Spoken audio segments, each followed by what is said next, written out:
Assalamualaikum warahmatullahi wabarakatuh. Sahabat yang dirahmati Allah Subhanahu wa taala.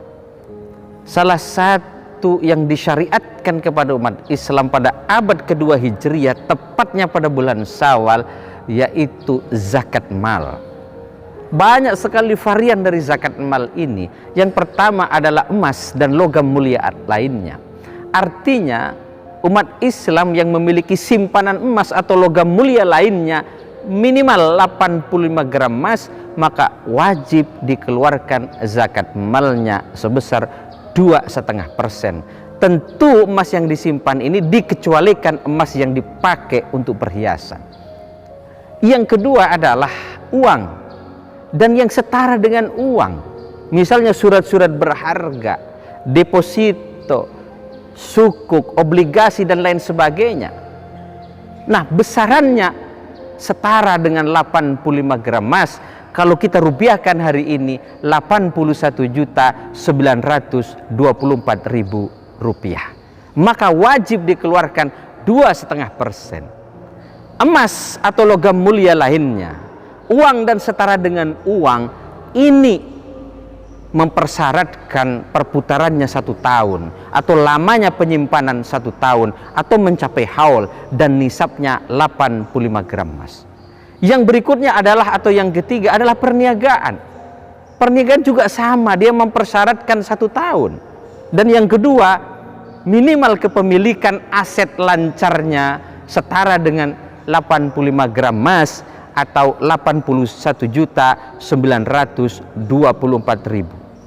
Itu minimal kepemilikannya, maka wajib dikeluarkan zakat malnya 2,5%. Kalau konteksnya zakat perniagaan atau zakat mal di bidang perniagaan, yang dihitung itu aset lancarnya. Artinya kalau dia konveksi dalam sebuah kios atau suatu tempat, maka nggak perlu dihitung tanahnya, nggak perlu dihitung rukonya, enggak perlu dihitung holding gate-nya, cukup yang dihitung itu barang yang diperdagangkan, tentu dipotong oleh konsinyasi, dipotong oleh hutang dan lain sebagainya. Apabila dalam setahun sudah setara dengan 85 gram emas atau 81.940.000, maka wajib dikeluarkan zakat malnya 2,5%. Yang keempat, yaitu pertanian, perkebunan, kehutanan. Kalau ini tidak mengenal haul, artinya begitu panen wajib dikeluarkan zakat malnya sebesar 5% karena ada biaya operasional. Kalau dalam fikih-fikih klasik itu kan ada istilah tada hujan, ada istilah tidak tada hujan atau irigasi. Kalau dia tada hujan artinya ditanam, ditinggal, balik langsung panen, ya zakat malnya 10%. Tapi kalau irigasi artinya ada tenaga manusia yang dikeluarkan, ada biaya yang dikeluarkan, ada biaya operasional yang dikeluarkan, maka dia 5%. Nah, hari ini hampir bisa dikatakan tidak ada itu pertanian, perkebunan, kehutanan yang tidak mengeluarkan biaya operasional, maka zakat malnya 5%. Sekali panen. Minimal berapa nisabnya itu? Nisabnya itu 524 kilogram beras. Atau kalau kita rupiahkan 6.288.000. Apabila hasil panen baik di bidang pertanian, di bidang perkebunan, kehutanan, kalau sudah setara dengan 6.288.000, maka wajib dikeluarkan zakat malnya sebesar 5%. Yang berikutnya adalah pertanian, kehutanan, perkebunan sudah. Yang berikutnya adalah peternakan dan perikanan. Nah, ini tidak bisa menggunakan rumus fikih klasik, tapi menggunakan rumus perniagaan. Kenapa? Karena syaratnya kalau menggunakan rumusan fikih klasik dengan misalkan jumlah-jumlah tertentu yang sudah ditentukan, maka syaratnya kalau peternakan itu harus ada pengembalaan umum. Pengembalaan yaitu suatu tempat di mana peternakan itu bisa makan dengan bebas, makan rumput dengan bebas, dan itu milik umum. Nah, hampir bisa dikatakan di Indonesia nggak ada tempat pengembalaan umum. Jadi rumput harus dicari, pakan harus dicari, dan harus dikandangkan. Maka kemudian rumusnya menggunakan rumus perniagaan. Artinya kalau sudah aset bisnis ini sudah mencapai usia 1 tahun dan minimal kepemilikan setara dengan 85 gram emas atau 81.945.000, maka wajib dikeluarkan zakat malnya sebesar 2,5%. Yang berikutnya adalah pertambangan dan perindustrian. Kalau pertambangan dia sekali nambang. Sekali nambang itu juga nisabnya setara dengan 85 gram emas.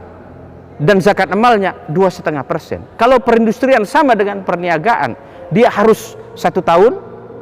Terus kemudian minimal kepemilikan asetnya, aset lancarnya adalah setara 85 gram emas atau 81.945.000, maka wajib dikeluarkan zakat malnya 2,5%. Yang berikutnya atau yang ke-8 yaitu pendapatan dan jasa.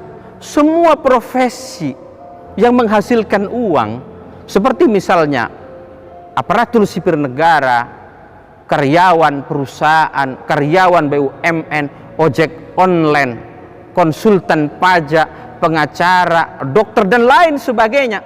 Kalau dalam 1 tahun dia mampu menghasilkan pendapatan setara dengan 85 gram emas atau 81.945.000, maka wajib dikeluarkan zakat amalnya 2,5%. Ini bisa setahun sekali, bisa dibuat per bulan. Terserah enaknya seperti apa. Dibuat per bulan boleh, dibuat 1 tahun sekali boleh. Yang penting dalam 1 tahun pendapatannya setara dengan 85 gram emas atau kalau diuangkan 81.945.000, besaran zakat amalnya 2,5%. Yang terakhir adalah rikas, harta temuan. Seperti yang kita kenal dengan harta karun misalnya. Tiba-tiba kita menggali septic tank di belakang rumah kita menemukan emas. Sisa dari kerajaan Sriwijaya misalnya, berapa itu zakat mal yang harus kita keluarkan? 20%, karena tidak ada energi yang kita keluarkan. Mudah-mudahan yang sedikit ini berkah dan manfaat untuk kita semua. Syukran wa dumtum fil khair wal barakah wan najah. Wassalamualaikum warahmatullahi wabarakatuh.